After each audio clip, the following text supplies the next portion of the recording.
balikan ko yung nangyari dito sa Australian. So, sabi po ninyo, dumaan sa security check, nakita yung pera doon, 7,000 pesos, at saka parang meron pang almost 2,000 ano, na nakuha na mula dito sa Australia na to. Paano sila na-booking? Na na kinuha pala nila, ninakaw pala nila yung pera nitong Australian national. Napansin po kasi nung Australian National na parang kulang ho yung pera niya nung binuksan niya po yung bag niya, and then Oh. nakita niya. And then nag-report po kaagad siya. And then yun ho Oh. yung nagsimula nung yung responde po na ginawa nung mga investigador natin. So with that, hinanap po natin kung sino yung mga involved. Tinignan po natin yung CCTV, and then pinapuntahan po natin yung locker kung saan ho nakita yung pera po na 7,000. Okay. So, eto pong Australian national, kanino po siya nagreklamo at sino po yung nag-attend para mahuli ito pong tatlong personnel? Ay, ano po yan? Nagreklamo po sa airport police yan, Okay. sa loob din po ng Terminal 3. At yun o, sinimula na po natin yung investigasyon. So, yun pong 7,000 pesos, naisauli po ba ito dun sa Australian national? Opo, naisauli po yan. Okay. So, walang nawala sa kanya na naibalik Wala, lahat. wala na. And Opo, then, naibalik naman po lahat. right there and then, eto pong tatlong personnel na to, ano po ang ginawa? Ano ho yan? Kaya medyo nakakainis po yan kasi yung isa ho, pinasahan ng pera. Okay. Yung pagkatapos mapitik yung 7,000, pinasa po yan sa isang kasama na nagtago.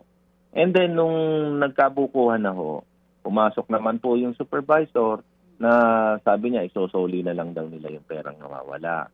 So, hindi ho tama yun eh. Kahit ibig sabihin, pagtatakpan mo yung tao mo para hindi magreklamo ito, hindi ho tama para sa amin yun. So, kaya nga ho, Right. lahat ho sila talagang pinarilib po namin Ah, para kung, ho hindi na ho maulit yung ganyan. kumbaga, sir, tinry pang makipag-negotiate nung supervisor, ganun ba na, para wala nang Oh, reklamo, eto na lang yung pera. tama po, ganun po yung Ay, salbahe. ginagawa nila. And we're thinking kung ganyan po yung style nila, parang modus operandi na po yan. So, Oo. opo. So, kailangan ho talaga ma-actionan. So, sabi ko, kailangan talaga pati yung mga yung supervisor tanggalin. Okay, Sir Gilbert, bukod po dito sa nahuli po natin na tatlo, meron pa po ba tayong mga ibang employees dyan na binabantayan? Mga personnel na binabantayan? Meron pa po kagaya po nung sinabi ko, ma'am, 8 na po yung napadismiss natin. Yes. And hindi ko lang masabi, but meron pa po kami mga persons of interest na Mm. tinitingnan. Na involved din po sa ganitong klase ng kaso?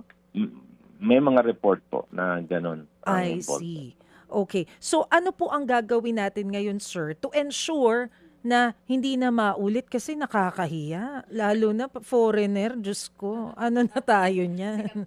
Oo. Opo, yun nga, medyo actually magmi-meeting po kami ngayon, naka-schedule po yung meeting namin regarding po yung mga magiging hakbang po namin laban po dito sa mga tao po namin, especially those who are assigned dun sa mga screening checkpoints po namin.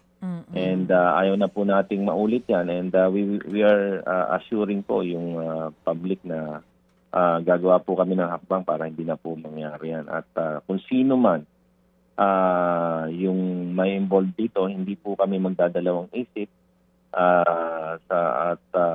na imbestigahan ito pong mga ganitong klase ng kalokohan. Alam niyo yung ginawa po nitong mga to lalo na ho itong mga empleyado po ng gobyerno nagnakaw po sila. At sila po ay di lamang lumabag sa batas, but parang tinitrador po nila yung tiwala ng taong bayan. So kaya nga ho, sa lahat ho nung sangkot dito, mananagot po talaga sa amin ito.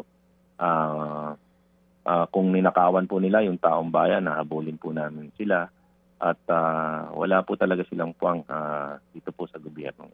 Mga kapatid, para sa iba pang mga balita at impormasyon, sundan niyo po kami sa X, Instagram, Facebook at syempre sa TikTok, True Network PH. Mag-subscribe din po kayo sa aming YouTube channel, True Network. May website din po tayo, truenetwork.ph, at pwede nyo rin po kaming mapanood sa Channel 19 ng aming True FM TV. Lagi pa rin makinig sa radyo dito po sa 105.9 True FM dahil dito, laging po sa'yo, kapatid. Ito tayo sa totoo, tunay at tapat.